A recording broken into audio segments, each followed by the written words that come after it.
Raanan is fat and he's a Jew. He'll tell you something that you already knew. Your favorite movie sucks. Your favorite movie sucks. American Beauty or Forrest Gump. Your favorite movie sucks. All right, we are back with another episode of Your Favorite Movie Sucks, being recorded right down here in my dungeon. We have exciting guest today, an old comedy friend, star of Animal Control. Are you star, right? I think so, yeah. I'm one of the It's an stars. ensemble cast. It is an ensemble cast. We have 5 billed, I believe, stars of the show. So yeah, right? so you're a star of. That Yeah, wouldn't I think what's that's his name correct. wouldn't get Joel Joel's a star. but he wouldn't get mad if he heard like me go star of No, Animal Control. that guy's like super generous about like building people up too. Dude, I know you feel like you have to be nice about everyone 'cause of the subject. No, genuinely, even if it wasn't true, he'd be like, "Well, you're a freaking star." Yeah. He's a nice guy. But no. I believe it. I believe it. Well, actually, I don't know. But I mean, I guess you're probably telling the truth. Have you ever watched an episode of Animal Control? I feel watched. like I did. it's- I did do watch feel like it. the I show liked is it. the show is beneath you. I think you're great in it. Oh, thank you. I think you're great in it, and I should probably watch more of it. It's a suspension of disbelief that there's so many different exotic I animals in know, one it's town. so funny.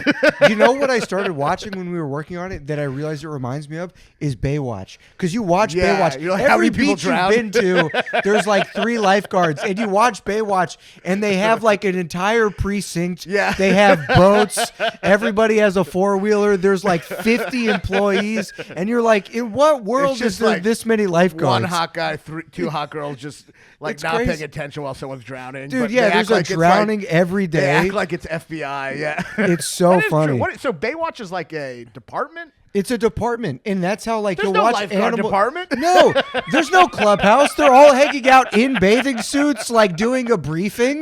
What? What are you talking about?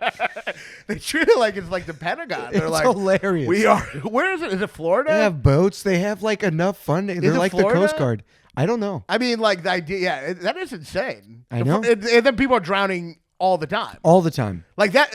Based on that, like 10 people are drowning a day. Basically. Also, they get hotter as the seasons go on. If you watch the first couple seasons of Baywatch, everybody looks pretty reasonable. Yeah. Like a real lifeguard, and then it's just like they realize what works, and they're like, we got to get ass and tits in here. Well, I've always and a couple of hot twinks. lifeguard is a lot like a barista or a hostess. You kind of have to be hot. Yes. But it's unspoken. It's not like they're not just like you have to be hot. And young. Yeah, and young. And young. So it's like, which I do think is illegal to only like get hot people, but it's definitely a rule. It Like is a rule. I've never seen an ugly hostess in my life. Speaking of Ocean's 13, they talk about in Vegas where there's a rule where you can hire somebody as a model hostess, or like technically their position is model. So you can actually discriminate based on looks. I'll go Las Vegas, sure, yeah. Yeah. Well, this is a great segue to the movie we're talking about today.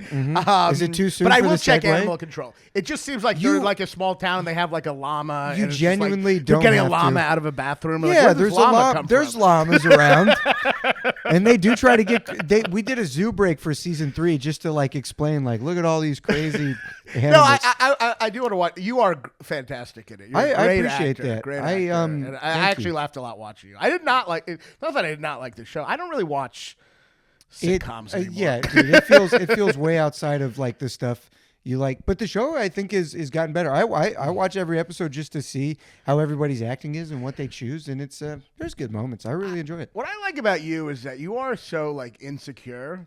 Yeah. That like you're literally on like it's like a popular show. I think, right? I think You're it on like a does popular reasonably show, well. and you're like, no, it's good. I mean, like, I just know what comics think. Comics are like the harshest critics about comedy, and it's not like stand-up. It's not like, here's my hot take and let Right. me make it palatable. It's like, this is all meant to be pretty palatable. right. And, It's yeah. it's like mainstream. It's mainstream, but we let some stuff get in, and it gets weirder as the seasons go. So I believe it's it, been yeah. nice. And they No. let me like throw stuff in that's You weird. improvising?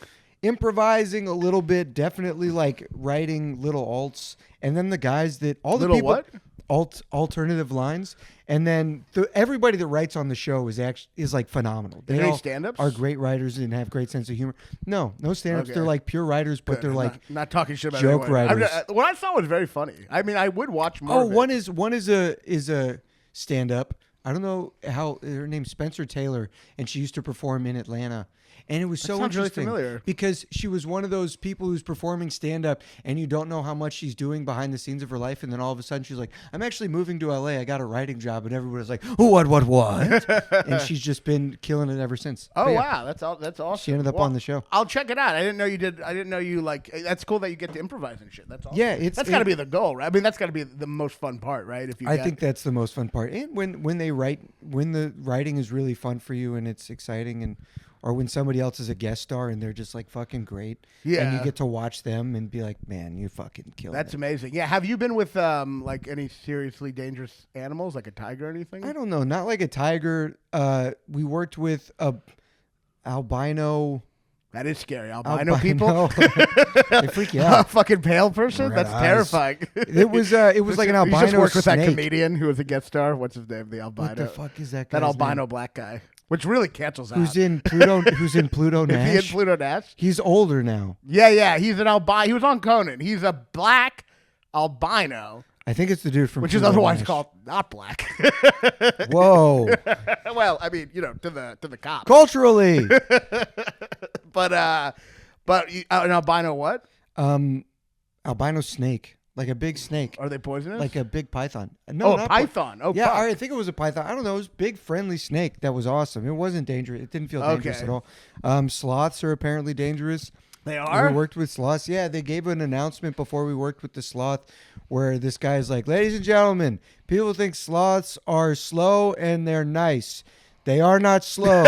They are not nice. Wow. If you put your hand near the sloth, it will bite you. And like he's such got these crazy teeth, and you're like, it's freaky. What a Sloths are scary. What a racist stereotype about sloths that they're just so slow and really they're not. They're not. They That's can crazy. speed up, and they're like, you can see them from the back, like hanging on stuff, and they look like little Chewbaccas. They look like tiny little hairy humans. Yeah. And it's really unsettling. It's genuinely I know what unsettling. they look like.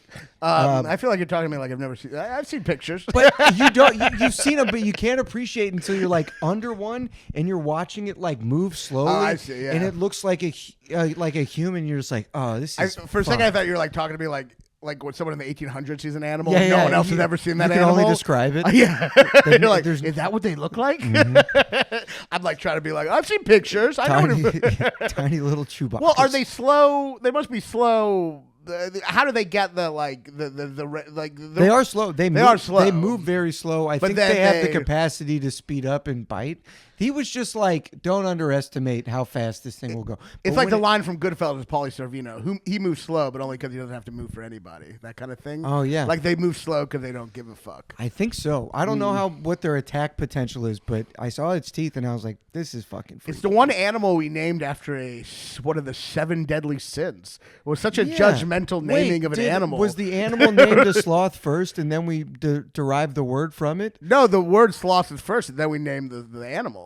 Wow. Yeah, no, we didn't. The 7 deadly sins wasn't like, and also this thing like an animal. Speaking of, I saw 7 on film. On film? On film? What do you What do you say mean? it? Like on film?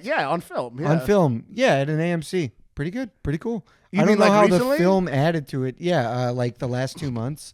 Yeah, it's a fun but also pretentious movie. It is a fun and pretentious movie, and also just a terrible vibe. Yeah, you don't leave feeling good. You leave feeling icky. You feel icky. It's also like my favorite part was when Morgan Freeman's in the car. Like he's such a parody of a stoic person. Mm-hmm. There's a part where he's in the car and the cab driver's like, "Where to?" And he just looks out the window at crime, and he just goes, "Far away from here." And it's like, I wish I would have stayed on that cab driver because he would have been like, "Where the fuck are we going? Tell you me can't just put this. far away from here on the meter." Tell me this. Was there sexual tension between Morgan Freeman and Gwyneth Paltrow? Was there any sexual vibe? Because I feel like one person brought it up after we saw the movie. Other people were like, no, but there are things that are sort of suggestive.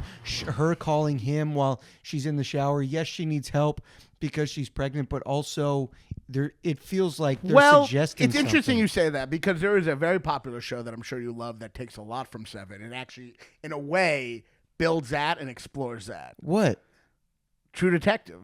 True Detective is very much the template of Seven. Oh, where you have, it is. Where you have the stoic, wise guy played by Matthew McConaughey, and then Woody Harrelson is like the Brad Pitt. And the wife does have sex with Matthew McConaughey. Seven, it's like basically what you're saying is what they built off. Because Seven is True Detective totally taken from Seven. Man, I never made that connection. They basically saw Seven and are like, what if Morgan Freeman fucked Gwyneth Paltrow?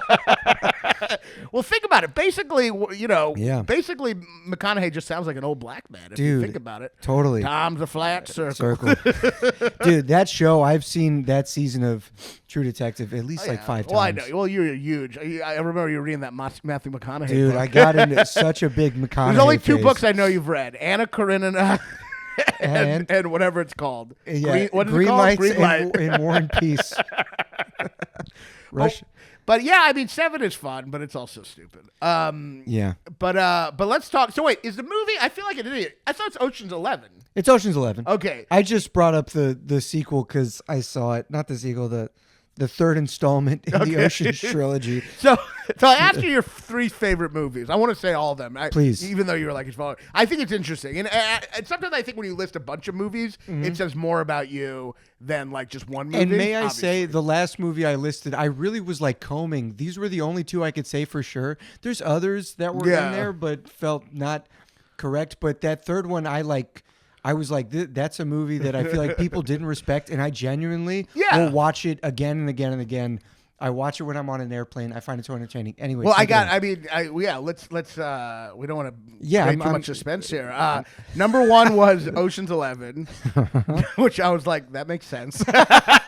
Number two is Grand Budapest Hotel, which you felt like ashamed by, but I'm like, that's clearly, to me, I feel like Wes Anderson made like a bunch of masterpieces in a row and then did shit for a long time and then kind of came back with Grand Budapest Hotel. I feel like it would be the type of movie where a Wes Anderson film would be like, come on. But I'm like, I feel like it's his best movie. I feel like it's a culmination of everything he does well. But I think that's a voice in your head that's not accurate. I think a lot of times you like feel ashamed or feel like other people would laugh at you. Yeah. I mean, your third option is obviously laughable. You put Bullet Train, but like Bullet Train is awesome. What are your top three favorite movies? Is Bullet Train? But I think you're wrong by the Grand Budapest Hotel thing. Thank I think God. people respect Grand Budapest Hotel. I love that movie so much. I love it too. But I had never seen Ocean's 11. Oh, really? I never seen it. It's funny because I saw Out of Sight, which is also Steven Soderbergh.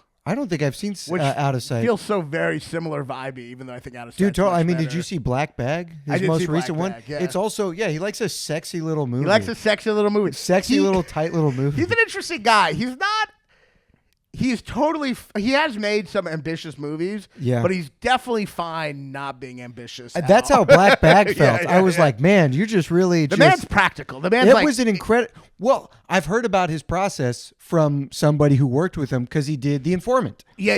And he was telling me that the way Steven Soderbergh works is like he'll edit night of, like he shoots during the day, and then that day he goes through the footage. That's why he's so prolific. He doesn't waste a lot of time. He edits the entire process of the filming experience, and that's why he cranks these. I heard that. Up. I was listening to someone, Presence, which came out. He had 2 movies come out in 4 months. Yeah. The actor in Presence, I heard him in an interview recently going, he edits himself and he's a DP. And he's like, he really is like, it's his singular vision. And for me, I was like, well, what about the guy who wrote the screenplay? Yeah. What about the guy who came up with the story? Does he not have a vision? And a little more detail. Apparently, he's throwing him back. He's having some drinks and he's just editing the shit out of this movie. Yes. When you watch his movies, you feel like that's a man who has a job to do. Yeah. Yeah. And that's what the movies are. It's a guy with a job. Yeah. And Ocean's 11 literally is about a gig. It's just, you're literally just watching someone do a job. When I watch this movie, it's obviously effective, but I will say right away I was like, this is a movie for dudes who love Rolodexes, or not I can't even say it right. Rolexes. Yeah. But Rolodex is accurate. You got to have a lot of friends. That's a lot of friends. I can't even say the things that guys are into. I'm like, this is a guy who likes motorcycles and motorcycles. But do you like Rolexes? No, I'm not. Not really my thing. I'm not like a watch guy. I'm not a suit guy. I just always watched that movie as a kid, and I was like, man, it's fucking cool. The cast is cool. The music's cool. Yeah, it's like a sexy, fun movie, and I just love it's like, let's get all the boys together. Let's get all the boys together. Your view of life.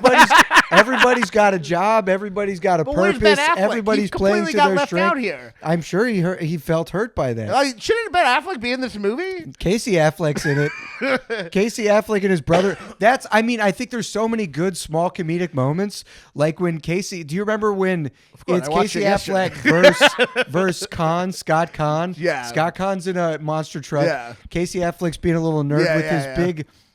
And then Scott Conn just veers over and crushes it. Yeah. And Casey Affleck just goes. Casey Affleck has the sneaky, funniest moments in that movie. Well, yeah, he is funny. It is also interesting to watch this and be like, I forget that, like, before Casey Affleck basically showed that he's a better actor than literally everyone in this movie. Yes. He was just like the fun comedic relief in movies. He would just show up like fucking Good Will Hunting. And he, like, you didn't really realize until Jesse James how great of an actor he is. The acting, he's better than, he's one of the best actors The ever. acting in Good Will Hunting is phenomenal. Yeah. I think, oh God, I already forgot his name. We were just talking about Ben him. Affleck? Ben Affleck. Dude, Ben Affleck's acting is so good. In Good Will Hunting? It's so good. I was just watching it recently, like when he's going up to the bar to talk to the girl, and he's like doing he's like vamping in his body. I was like, man, he's this but Irish curse. She don't know. I guess it's like, it was this movie. Okay, so I'm not the biggest fan of heist movies just because the thing that I find annoying about heist movies is that the movie's trying to show off them making the score. Mm-hmm. And you're like, but you wrote this all. Like, it's just like, you're like, look how impressively we figured this out. It's just, I don't know. It's just like patting itself. That doesn't even make sense. They wrote every movie. Every movie's written. It doesn't make sense, but it does make sense. Every crime and mystery thing is written. But it's so, like, when something impressive is when it's really organic. Yeah. This is all just the screenwriter deciding everything. And so it's complete control. It is complete control. It's like not much of a challenge because you get to decide whatever happens. It's actually very similar to Seven, where he basically, in Seven, the serial killer is the screenwriter. Yeah. They're basically aligned. Literally at the end of Seven, when Kevin Spacey's like, you have no idea what's in store for you, that's literally the screenwriter bragging about the third act. Yeah. But so heist movies have this whole, like, you're not going to believe how they get away with it. And obviously everyone, right? Like, obviously, like, yeah, like, clearly everyone's just making it up. But heist movies have this, like, isn't it so cool? But it's like, also, like, you know exactly what's going to happen. There's no real suspense. And even in this movie, they don't even really, I thought at least they'd fuck up. They don't even fuck up. You're just watching a well-oiled plan the whole time. You're exactly. But you think it's going right. And also, he still goes to jail for a little bit. Yeah, they still take Clooney in for a little bit. And a lot of stuff has to go right in that movie. I'll give you that. There's one thing that always. Quickly. I'm sorry, I didn't mean to interrupt. No, please. I was just saying, George Clooney going to jail at the end. That's kind of like, you saw Breaking Bad? Yes. Breaking Bad is one of those, like Seven, a mastermind show where he just masterminds everything. Yeah. Dudes love a mastermind show. I hated that. Well, the end of that it's show. completely hokey. And then at the end, he masterminds his whole thing, but he gets shot. So people are like, it didn't all work out perfectly. It didn't all work out in the end. But as a screenwriter, it's a little cheap when you just control it all through one mastermind I just thought the fucking the gun popping out of the trunk, I'm like, you had to park it just right. Right. It all had to be parked just right. It's cheap Nobody's writing. Crouching. I'm like, come on. It's cheap writing because you're just letting it all. You as a screenwriter should be creating what seems like organic elements coming together, as if there is no screenwriter. Here, you just see the writer's hand completely. And like with Seven, I think they're like deliberately like it's almost like maybe a little tongue in cheek. Yep. But I guess I don't like. Yeah, I've never been a huge fan of the only mastermind thing I love is Old Boy. Really? Old Boy is a mastermind. I consider it a genre. Basically, one character in it is basically controlling the whole story. And you don't find out until the end. Yeah. right? But Old Boy is just brilliant and like. What about Usual Suspects? I hate Usual Suspects. You hate Mastermind movies. I hate Mastermind movies. First of all, Usual Suspects is cheating. Like, there's no way you could know that he was a guy. They literally there's a part where he has a flashback where he's telling the story, and there's a flashback where Kevin Spacey's hiding from Kaiser Soze. Yeah. That's cheating. How are we going to guess the twist? The audience is like, that's bullshit what we're watching. Like, it's cheating if, like, a good... You cheated. A good twist is one where it actually could be figured out by the audience and isn't. Yeah. Sixth Sense is a great twist. It allows itself to be figured out, and it doesn't. But when the twist comes, you're like, oh, you look back on the movie, that all makes sense. Usual Suspects is cheating. It doesn't all make sense. There's no reason he should even be there, and we already know it's all made up. Have you ever seen the movie Crazy Stupid Love? I haven't seen that. Dude. Is that a Mastermind movie? It's not a Mastermind movie. There is a slight twist in it, which is really nice, and you could see coming if you were really looking for it. But it's just a great movie. You want to talk about like a perfectly done rom-com? Uh-huh. I think is that your fourth greatest movie? You know what, dude? Yes. Until they make a film adaptation of Matthew McConaughey's dude, memoir. and it's another guys that like Rolex's movie. It's like a guy that's like, I fuck all these women and then I found love. Oh, right. It's like that. You know what I mean? It's the male fantasy of getting to have sex with all these women and then you still find a woman that loves you of and course, you want to be with after the rest of your life yeah. and never cheat again and all this stuff. But going to Ocean's 11, I mean, like, I'm trying to understand why people, because I'll be honest, I do get bored. Like, I actually thought there'd be more fuck-ups to build suspense. I was actually surprised by, you're literally watching this plan, and it goes, well, that's the thing about heist movies. It's always them having a plan, and whatever isn't going well, you just know is part of the plan. Yeah. And that's the whole thing. There's no like, oh my, like, what is the feeling? Just cool? Okay. Yes, this is cool. Yes, the feeling's cool. Just You're like, cool? the whole thing's cool. It's like it's like a dude watching a show where someone builds like a shed. Like, you know, it's gonna People work love out. that. Have you watched that? On YouTube, know. the guys in the jungle that just like build incredible shit. It's the film equivalent of that. It's just like, man, they really stole that gold that they wrote in for them to steal. Okay, tell me this. What about the It's cast? not even a fun plot. The cast is phenomenal. The acting's so fun. It's all fun. There's such little character development. Like it doesn't That's even because they all fill their role. It's Ocean's 11. It doesn't even really. Okay, so let's start through the beginning. It starts out with him in jail. He gets out of jail. Yep. And then he has to go to everyone, right? Yep. First he goes to Rusty. They don't even set up like any, like, they all just are ready to do it basically right away. Yeah. They're all in. They're all in. And then they have to get Matt Damon, who's apparently a very successful pickpocket in Chicago, who's trying to distance himself from his more successful thief of a father. But now, who's his father? His father. You don't know, it. but his father was a great, con man. Matt thief. Damon was. Some of the characters I get a little. Yeah. Matt Damon, I didn't really understand what that was. I think it's just like we need a third sick white dude. It seems like they had maybe some kind of thing between George Clooney and Matt Damon where he was trying to train him, some mentor protege thing. Yeah. That they barely scratched the surface of. They barely scratched the surface of it. Like, he's fucking up. He's like, I told you to stay in the truck. Dude. There's no emotional investment or development or drama in this movie. None. Not a one. drop, dude. Not one. You're just watching dudes be cool the whole time. Literally a man watching someone You're build a watching shed. the boys get together. Everybody's good at what they're good at. Everybody's good at what they're good Why at. is that fun? To me, like, Big Lebowski is I fun. like watching- They're not having fun in Big Lebowski. I'm having fun watching them frustrated. I don't know, but it's just having a fun. movie I saw when I was 13, and I was like, "Oh, this is cool." No, don't back out of it now. And You you're- love this movie today. I still love the movie. And today. if this And I movie love came out today and you'd never seen it, you would love it. Absolutely. So don't even And give I me love that it. 13-year-old I love what's bullshit come crap. after it. Ocean's 13 is fun. Al Pacino's in that. They keep upping the ante with like stars that are in it. Ocean's That's 12. not upping the Have ante. you seen Ocean's Upping 12? the ante, it's You're the right. same You're right. thing. Art. Okay. Ocean's 12 takes a big swing and it's bad. Yeah? It What's the is part of swing? the plot. It is part of the plot where they're trying to steal something in Europe. First, they go to Europe. They add Catherine Zeta-Jones and that French actor into the mix, the guy from The Black Swan. Vincent leading Cassel? Yes, Vincent Cassel is added into the mix. And They go and they're trying to steal this very nice thing, and they need to get near the egg. And so they make one of the plot points that Julia Roberts' character looks like Julia Roberts. Oh, I do remember this.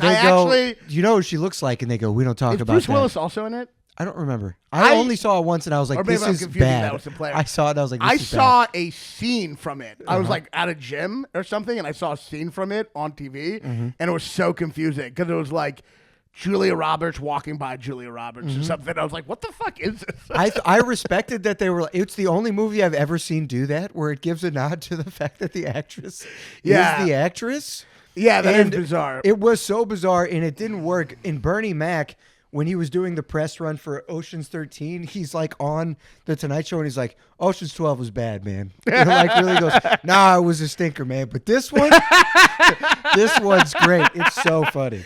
I just don't. Yeah, I don't. It's like watching a commercial. It's like watching a car commercial. I don't. Fully, It is a car commercial. It's the same aesthetic. Okay. While the movie is not deep, let's try to figure out in this time we have. Yes. Why this works for people? Because it's a part of men that I don't get, and what is it? Do you think women would like it as well? I don't know. Like, what is it? know. What does it give men that they love? It's a sense that? of camaraderie.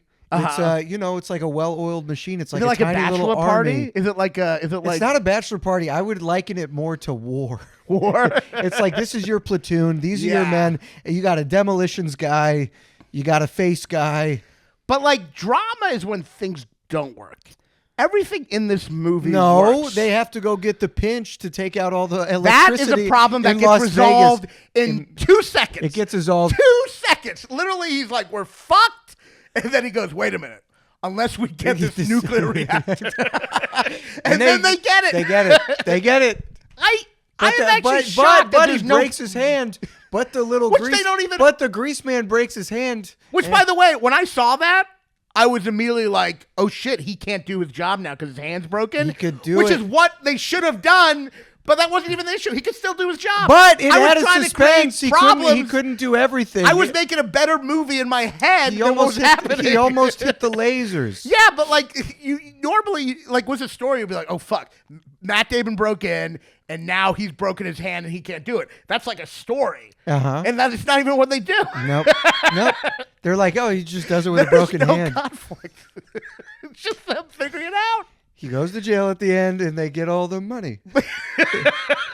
They get all the money. They look at the fountain. Claire de Lune or something plays, and they all walk off. But Better men and feeling a real sense of camaraderie. I guess it's the comfort of just knowing that it's all going to work out. And also, I think the comfort of knowing, because they did 2 more movies after that, and it's because everybody just liked working together. Yeah. And when they were done shooting, they would all just get fucked up together. Right. So it's like it was like an Adam Sandler film not, in that way. Exactly. And those aren't exactly film classics. They're not exactly I'm classics. not arguing with you that like they didn't have fun. I guess that's the problem. It's like a movie where everyone's having fun. Mm-hmm. For me, that detracts from the fun I'm having. Like, I'm bored because I'm like, there's nothing in It's just Brad Pitt walking around. May I ask, what are your favorite movies? Nashville. I haven't seen everything Nashville. on here. Sideways. Jaws, Sideways is great. Jaws. Vertigo. I went to school for screenwriting, and So did Sideways was a big part of that. Oh, really? It was like I had to write a whole paper on Sideways. Perfect movie. It's great. Yeah, it's great. Yeah. It is. I mean, genuinely great. It's funny. Before watching this movie, I was reading something Ingmar Bergman said, where he's like, every time I make a movie, I pretend it's the last movie I'm ever going to make. Mm-hmm. And what am I want to say was this last movie? And watching Ocean's 11, I'm like, this is no one's last movie they're going to make. No. Steven Soderbergh's going to go on to make so much more. This is a movie made by someone who assumes they're going to live forever. Very true. I mean, but it is. I'm not trying to be a buzzkill. You're not a buzzkill about it. Or wait till the Can I comments. walk it back a little bit? Yeah. Only because it's a movie I've said is my favorite movie for so long because I liked it when I was young. Yeah. That I'm sure I can't say definitively that I would watch it all the way through if it came on TV. You know what I Okay. mean? Because I've seen it so many times. And there's literally no suspense at any moment. No, but you know what I really like in movies is small moments, small comedic moments that play with silence really well. Yeah. And the delivery's really tight and well done. And I think the movie is full of that. The movie is full of subtly funny I disagree. moments. I think there's one good scene. What's the scene? I think the scene where he sees Julia Roberts for the first time has a couple of witty lines back and forth that I thought was good. Funny, I never got a check. Yeah, they yeah. say I paid my debt to society. Well, Funny, actually, I that never was got a pretty corny. check. But It that's is the corny. second. That's the second scene with them. The first scene, he goes, "Does he make you laugh?" And she's like, "He doesn't make me cry." Those are good lines. Those are fun. Interesting. Better than any other fucking I think line. You think that was corny. No, one of the best lines is fucking Casey Affleck when he drops the balloons to cover the camera, Yeah. and then Scott Con's like, "He's a balloon boy. He's a balloon boy." And Casey Affleck goes, "I don't have time to hang out with you two circus animals," and he like shuffles off. I think that's great shit. I think any movie where Scott Conn is a comedic relief has a major problem. What's wrong with Scott Conn? The I actually don't douchiest know. looking person He of used to all be time. in a he looks rap like duo. a thumb. He looks like He a does look like a racist douche. Italian thumb. I did hear a story of him directing on a movie, and one of the stars was an absolute psychopath. Yeah. And did fucked up things to some of the ladies working on the set. And Scott Conn went over to his trailer to kick his ass because Scott Conn is a black belt in jiu-jitsu. Oh, really? That might be true. That all tracks for you. There is though. no way that he's also not a douchebag. There's absolutely no way. I'm a firm believer that you can judge a book by its cover. You think I he's- think we try to act like You we don't shouldn't. think he contains multitudes, Scott Conn? Joe Rogan looks dumb looks because he so is dumb, bad. but that's because he is dumb. He is dumb. You know, and Matt Gaetz looks like he's had sex with minors because he's Matt had sex Gaetz, with minors. I mean, looks completely evil. It's fucked up. James Caan looks like a douchebag and is a douchebag. There's That's no James- way. that's his dad. I mean Scott Conn. Yeah. There's He no was- way. There's no way he can't. Scott be. Conn was in a rap duo with The There you Alchemist. go. There you go. Right there. But The Alchemist is one of the biggest hip hop producers working right now, so he came out of it okay. All right. There's just But- no way he hasn't called like some other guy who's eating pussy like an FAG. There's no way he hasn't done that. You're probably right about that. I was gonna say the word, but I worry about ads now. Sure, yeah, you got to worry about ads. What are the funny that that's what's kept us from saying racial slurs? We're not going to get monetized. Not any well-being for the LGBTQ community. Fucking okay. So, what do you think the comments are going to be? They're going to eviscerate Ocean's 11. Well, is all the people in this show they agree with you and they? No. People are actually very mean to me a lot. Starting a podcast is basically just like being cyberbullied. Yeah. But I Well, mean, I haven't done it. They'll probably do a bunch of like, "How's this your favorite movie?" That's fair. And then some other people will be like, "Dude, it's just a fun little movie. There's no reason to attack it." That's also true. Except you said it's your favorite movie. It's up there, but it's But you know also what? 'cause- I don't want people. Oh, sorry. No, go ahead. No. Say what you said. No, it's also because it's just something I said. I remember I said it was my favorite movie. You're gonna hate this. On my first day of film school, they were like, "What's everybody's favorite movie?" And I said Ocean's 11. Oh boy. But you know what? It wasn't even the worst answer some people gave. Someone said Ocean's 12 or Somebody Ocean's said 13. Ocean's 12. Somebody said Rush Hour, which fine. It's all right. I'm doing this film podcast, but I'm asking comedian friends, so it's not going to all be. Look, last week Steve Rogers was on to talk about his favorite movie, Ace Ventura: When Nature Calls. Not even the first one. Also, at least yours is the original. On a rewatch, that movie is far too racially charged. It Oh, is- that movie? Yeah. It's like But it is. Jesus It is Christ. fucking hilarious. It's funny. It's definitely funny. Chicago, Shawshank Redemption. Have you seen Temple? Yeah, that part's very problematic. Chicago? Have you seen? I was rewatching Temple of Doom the other day. Remember that Indiana Jones? Yeah. There's a real where there's literally 10 minutes where like, look how crazy food these people eat. It's like 10 minutes long. Yeah. It's like first they give them snakes. They're just eating raw snakes. And then they're like, "Can I get soup?" And then the soup has eyeballs in it. Yeah. And then they just have monkey brains. It's like 10 minutes. Indiana Jones, I feel like would be a lot of people's favorite from that era. Raiders, yeah, for right? sure. Yeah. I mean, look, I'll be honest. I don't really love fun movies a lot of times, unless it's funny. That's the thing. I like funny movies. What'd you think of fun Nora? is like, you know what fun means? What? Not funny and also not depth. That's what that means. It's a fun movie. It is not funny because if it was funny, it'd just call it a comedy. Ocean's 11 is in this bullshit middle ground that sucks. It's not funny and it has no depth. What about Bullet Train? I didn't see Bullet It's Train. another Brad Pitt vehicle. Dude, it is not. It has no depth. And it's the funnest flick. Yeah. I bet you'd fucking I mean, hate look, it. I do like some fun movies if they go, but there needs to be for me to really like a fun movie, it needs to have an excessiveness. Yeah. Like I like some of the Fast and Furiouses because they're so excessive. It actually makes me laugh. I can't out even. loud. I mean, I think the latest one I watched. There's a series of Hawaiian muscle cars that get like chained together in the air. It's or something. amazing. And I was watching it just like, what the Well, it's so funny because they've become like Mission Impossible, but Yeah. the original concept is these people drive cars. So now they have to bring cars into everything. So they're just literally flying cars onto an island that they have to steal something from. They're bringing it's just like at a certain point you're like, you don't probably need a car for this. Those movies make so much fucking But money. they make me laugh. Like they really make me laugh. So that's that's a laugh of like, look at how fucking stupid. Look at you idiots. No, because they're aware it's crazy. They are. Some of the shit that happens in it is so insane that I just die laughing. Ocean's 11 it's just like, you know what? Ocean's 11 is a perfect metaphor for Steven Soderbergh. He's got a job to do, and he does it pretty well. What'd you think of Magic Mike? I never saw that, I don't think. No? I don't know what Steven Soderbergh movies I love, honestly. He's an interesting guy because there's some movies that are his that you didn't even know were his. I know. He's just got a job to do. Yeah, he's chameleon. He's not an obsessive... He's not an auteur. auteur, yeah. I mean... He'll do different shit. I like all his movies pretty good. He's like the master of the 3-star movie. Yeah. I mean, I thought Black Bag was fun. He gets on base, dude. Even though Black Bag, I still think could have gone into more interesting places that it failed also, at. it was ridiculous, and the sound was off in the theater I was in. Oh yeah. So it felt like a student film when I was watching it. Really? Yeah, because the sound was the fucked sound up. was off, yeah. And I was just like, what the fuck? It all takes place in a couple locations. It's also not fair if the sound is off. That's true. It was like an hour and 25 minutes. Yeah. He's got a job to do. It was too short. I want it to be 2 hours. You know how much I paid to get into this theater?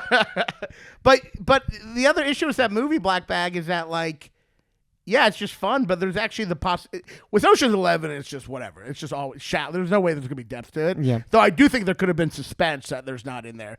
With Black Bag, there's actually, the first half is this could be really great because it's suggesting some real issues between him and his wife. Right. But then the twist is, spoiler alert, but the twist is that there are no issues between him and his wife. No, they're and actually that's great. Yeah, that's actually all the depth you suggested in this about actually a couple not trusting each other is completely bullshit. No, it turns out they're just like a weird autistic and they're couple, perfect. So and they're fine. It just doesn't go that deep. It feels like a little bit of a it feels a little like it I don't know, it feels a little like a cock tease on emotional depth. I think so. But Ocean's 11, I mean, look, Ocean's 11 obviously is what it is, and there's people are probably like, why are you? It's exactly what it's coming out to do. It's just Brad Pitt and cool different colored lights walking through a casino, and they do the score. It is just what it is. It does what Steven Soderbergh But I gets still on think that base. sucks. He gets on base. Yeah, I can criticize it in the sense that if there actually was things that went wrong, even if they scored in the end, if there's actually things that went wrong, there would be this feeling of suspense, Right. which would be nice to that is kind of what a story's about. Would it be nice to be oh, maybe they're not gonna pull this at any off? point? Do you think they're not gonna pull this off? Never once did I Never think once. that. It's Never once did I think. it's a part of these certain genres are limited by the fact that you know how they're gonna end. Heist movies, rom-coms, just anything where they're going to get together at the end, kind of. Yeah. But it's was a heist movie, there's no... I think men love mastermind movies. And I think mastermind movies allow them to ignore the chaos of the world. Totally. Right? I mean, that's obvious, right? They allow to be life is chaotic, but you watch a mastermind movie, you're see, it all went as planned. Everything works out. Everybody's cool the entire Yeah. time. Nobody looks like a fool. Yeah, it's male masturbation of what if what if I had complete control over my life, you know? Can I ask you something? What did you think of Honora? I liked it. Okay, good. I liked it a lot, yeah. Did you consider it funny? I thought it was a lot of people I thought it was funny. I didn't think it was hilarious. I thought it was I didn't think it was hilarious. I thought it was independent film funny. It was but this is the thing. I can't believe Mikey Madsen won Best Actress. I thought that was ridiculous. This is really? my hot take. Yeah. I thought it was insane. There was just other people. I didn't even see some of these other movies, and I was like, surely somebody did. Because the movie wasn't amazing because of her acting. It was like a great ensemble I mean, movie. people love her acting. I I thought she was. I'll be honest. At first I was like really thrown off by her accent. It just sounded like Hello Dolly. Like Guys and Dolls. Yeah. So I was like, it took me a while to like. I mean, I do think it's a great performance, but that accent is like, you know how in life real things sound fake sometimes. Yeah. That accent was so real, it kind of sounded fake on film. I can see that. But I mean, she was pretty. Who else was even like? I think she was. What else was there this year? I actually like, don't know. I'm just hating. I was like, and her Oscar speech like made me mad because she goes up. She goes, even though I grew up in Los Angeles, Hollywood always felt so very far away. That's like word for word what she said. I was like, get the fuck out. But we also forget, like, she's like really young. She is. Actually, no, that's not an excuse. I can't be tearing down this young woman. There's plenty of smart 23-year-olds. Yeah. I mean, not plenty. But they're around. And then did you watch Adrian Brody's speech? Yeah. Did you do a breakdown after the Oscars? No, I didn't do that. Dude, yeah. Adrian Brody's speech, holy shit. I wasn't as annoyed by as everyone else was. I just thought it was annoying where he's like, please, I've done this before. This is what annoyed me. He goes, I share this with all of you. Yeah. He acknowledges everybody, but then he looks to the kids and he goes, Daddy's coming home a winner. And I was like, oh, he said that? Yeah. And I was like, that's gross. And then that was after he was like, please, I've done this before. He eats up a bunch of other time just to like slowly think and pontificate, not really say anything deep. Just to say that the Holocaust was sad. Yeah. Just be like, just sit there and trauma. breathe. And then because of that, people on streaming services didn't get to see some of the other speeches that happened that night. Yeah, because it cut out. Oh, I didn't really see. I think it's kind of funny because like he was really big, and I assume maybe he was like a bit of an asshole and kind of lost some like as an actor. Probably. And then he kind of did that in 5 minutes again. He's like made a comeback and then just kind of like just shot it. Every shot Hollywood studio was like, all right, we're done. Yeah, and they went to the director afterwards, and you could see him just looking at him like, I had to deal with this for fucking 4 months. I guess that's his career. Just like he's in a lot of like he kind of falls off, is in a lot of bad movies. Yep. And then every 10 years he does like a Holocaust movie. He can act. He's just really good at being a Holocaust survivor. He is very good at it. That is where he plays. But I thought the big law. I should have done an Oscar thing. I thought the really big bullshit injustice was Kieran Culkin winning for. I didn't see it, but I'm sure he just played himself again. Yeah, that movie sucks. It's really overrated. I'm over Kieran Culkin too. But also like that award should have 100% gone to Jeremy Strong for the Trump movie. Oh yeah, he plays like Roy Cohn incredibly. Is the Trump movie good? It's better than you think it would be. Oh yeah, I got to check it out. It's actually entertaining. That actor who played Trump also was in the Menendez brothers thing. Yeah, he's great. And he's great in it. He's a great actor. No. It's really it's entertaining. I mean, like it's hard. It's like a limited thing because they're like clearly these people are awful. And yeah. But he's amazing as Roy Cohn. Hell yeah! And just to have like Kieran Culkin, I just think Kieran Culkin sucks. I was a fan. I'm obviously a fan after watching Succession, but then watching him on he's great in Succession. All of his press runs. Oh, the press like I'm over Kieran Culkin could take or leave the Oscar. Yeah, and Kieran Culkin would rather be partying at home. You're nonplussed. Then fucking you're not party at bothered. home. Yeah, then why dude. are you here? If you really didn't care, you wouldn't be there. It's like him talking to Coleman Domingo and Coleman Domingo being like, "I work really hard and I take things seriously." Like, I wake up in the middle of the shot. I wake up in the middle. Yeah, I wake up when I get there. By the way, that's not charming when you were born into fame. Totally. That is not the take it or leave it attitude when you were born into this. He wasn't born into fame necessarily. They were poor growing up, and then Macaulay, they sort of lived off Macaulay. I mean, he had a pretty big role in a giant movie by the time he was 5. This is very true. This is very true. Very true. That's pretty good for a career. And he does play. He's great in Scott Pilgrim, but he plays that guy again. I've managed to have the smallest draw at this point. Like I finally have like a little draw, and it took 17 years. I do. And I'm talking about 30 people coming out. I mean, brother, you think being on this TV show makes me a draw? No, I don't. No, not at all. But I didn't. People assume so older for guys this to work, do. You have to pretend that I assume that. I'm like, no, I never thought that. Because you know, though, how it is now. But Yeah. you'll talk to older comedians who are still, thinking it's like the old way, and they're like, "You're on a TV show. Of course, the comics of course they're gonna book you." I'm like, no, no. It's the same thing with anything you get now doesn't matter. Yeah. When I did Rogan, people were like, "Ooh, Rogan," and I'm like, it was just people saying anti-Semitic comments. That's all I got. I'm sorry. Fuck that whole thing. But are you? But yeah, I mean, we should. Oh yeah, 447. When is this coming out? Oh, this is gonna come out tomorrow. Oh, great. Hey, I'm in Austin, Texas this really? weekend. Oh, yeah. Check. Yeah. This has been a very laid back episode, but I like it. It's Good. your style, you know? Oh, hell yeah. We're all over the place, but that was fun. Okay, good. Okay. As long as you're happy, I'm happy. Do we have, well, let me just say before we get into plugs, I like to say what the movie says about you. I mean, I guess we kind of Oh, do it. with that. Yeah. No, I'm down. Well, you're a cool guy, and you like hanging out with the bros. You like hanging out with the bros. Uh-huh. And you like well, it's kind of funny. I'd say, like, you like a laid-back attitude, which is funny because, like, the whole movie is pretty much a very stressful situation. Yeah. But it's not done with stress. No, well, I think it's something I aspire to because I get very anxious and stressed out by stuff. So I think watching people that are just completely laid back in the midst of chaos, I'm like, oh, to be that. It's like, it's male fantasy. Right. It's male fantasy to be that cool, that thought out. Yeah. Never stressed. I would be freaking, I would be shitting my pants if I was doing that. Though in reality, what's the funny thing about movies, I like to sometimes be like, what if this person was in real life? In real life, a lot of people in movies in real life would just be sociopaths. Like, these people are all sociopaths. 100%. Especially the part where they blow up that with that explosion with the cops. Oh, yeah. That's insane. He goes, it's done. Can you rig something up real quick? It's done. Couldn't that have easily killed people? Sure. And they run off laughing. Yeah, there's a lot of things I watch now where I'm like, that guy would be a sociopath. Mm-hmm. I watch. Oh, that's fun. I watch Jurassic Park, and I'm like, the fact that like the dinosaurs kill people, and then there's a scene where John Hammond, the guy who created it, is just really sad about the park not doing well. I mean, that's sociopathic behavior. That is sociopathic He's literally behavior. eating ice cream, going like, next time will be better. If you saw that in real life, after people got eaten by the dinosaurs, you'd be like, this is a malignant narcissist. Yeah. And in the movie, he's just like flawed, but understands. But like in reality, someone only feeling bad about the park falling apart after his lawyer was ripped in half by a T-Rex. What about the what's that guy's name? Oh fuck, never mind. Jeff Goldblum? Yeah, what about his character?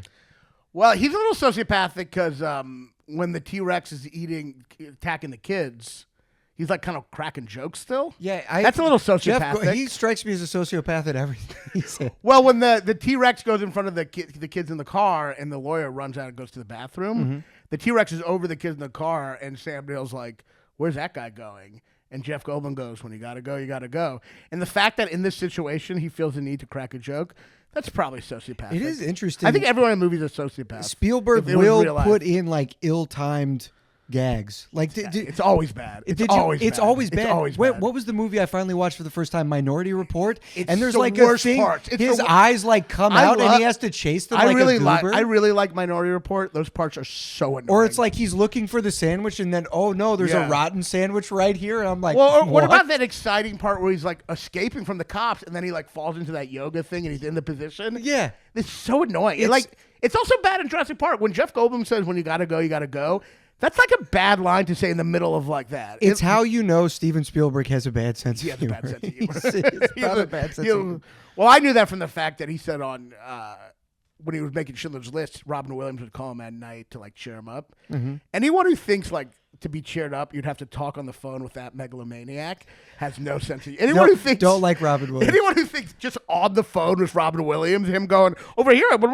Anyone who thinks that's funny is like insane. I was listening to a podcast yesterday that just reminded me because I'll forget because I like Robin Williams and then it'll be like, oh yeah, he stole a ton of jokes. He's not like funny. I mean, he's heartwarming. He's funny. What is he funny in? Dude, Mrs. Doubtfire is a banger. Mrs. Doubtfire is a fucking hit. I don't know. I mean, I do think he's impressive. I guess he's never really mad. When I think about the things that have made me laugh in life, it's never like Robin Williams. That's fair. It's never Robin Williams stand-up, that's for sure. Well, that's because he has no point of view. He wants to be loved. Yeah. It's like someone who's just like, I get why he commits suicide because he has like this hole in him. Yeah. And you can see it at every moment, you know? But from all accounts of people that worked with him, he was incredibly kind. It's another way you can know he's not funny. He was a really nice guy. I try to be nice. You think I'm funny? I don't think well, but I think the funniest people probably aren't super nice. No, come on. Wait. I don't know. Larry David's probably the funniest person alive right now. Oh, my God. And there's no way he's like nice. Super nice. I mean, I don't think he's an asshole probably. No, but there's no way he's like. That's the funniest shit in the world. Well, let me tell you this. There's no way he's super friendly. I'll tell you this. Fucking Jerry Seinfeld doesn't seem that friendly. And you know what? He ain't that funny to That's me, true. brother. That's a good point. He's fucking obnoxious. But yeah, I mean, yeah, but yeah, I mean, obviously you can be friendly. Who's funny? Brian and nice. Regan's, I'm sure, very friendly. I He's wonder hilarious. if Rickles was nice behind the scenes. I think Rickles sure is he like was. Don Rickles makes me laugh. He's in my top I think five. I mean, those people actually know that. I think it all ages better. I was about to say roast comics No, are because nice now people, Tony is and then I ruined, remembered Tony and Scott. he's ruined the whole thing of what roasting was. But dude, fucking man, Rickles was that's the comedy that's aged the best for me. Is you can go back and watch Racist, Rickles. racist crowd work. I guess that is what. If you're not Chinese, you should get your eyes checked. He was always said it. he was really ahead of his time. Buddy, there's a clip of him going on Conan and doing what he does, and everybody getting uncomfortable because there's like a black guy in the band, and he calls attention to him, and you can feel everybody go, "Oh no, oh no, oh no." He was really funny. He's just got great, like he's got this great. There's a great shot of he's at this thing for Martin Scorsese.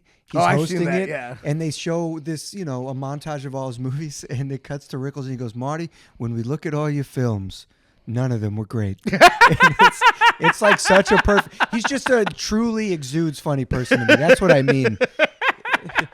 It's just like great timing, very simple. It's so funny. No, he is amazing. But yeah, I was watching a clip of Kill Tony today, and I was like, I'll kill Tony. I was like, you know what? It's just, I mean, I guess it's obvious, but I kind of forget. I'm like, it's just wrestling. Mm-hmm. It's just the fans are just wrestler fans. It's like how Rogan's fans are UFC fans. Yeah. Kill Tony's all just wrestler fans. Yeah. Retards. That's what a wrestler fan is. It's a retard. I feel like so much of being on the road, talking to people after shows, is people being like, "And we love Kill Tony," and me being like, I don't. And Yeah, so you can do awful. better than this. Though I don't mean to talk shit about wrestling. I did realize recently, I was like, I had a pretty good defense for why wrestling is good, because people go like, oh, it's fake. But I'm like, well, but that's what's impressive.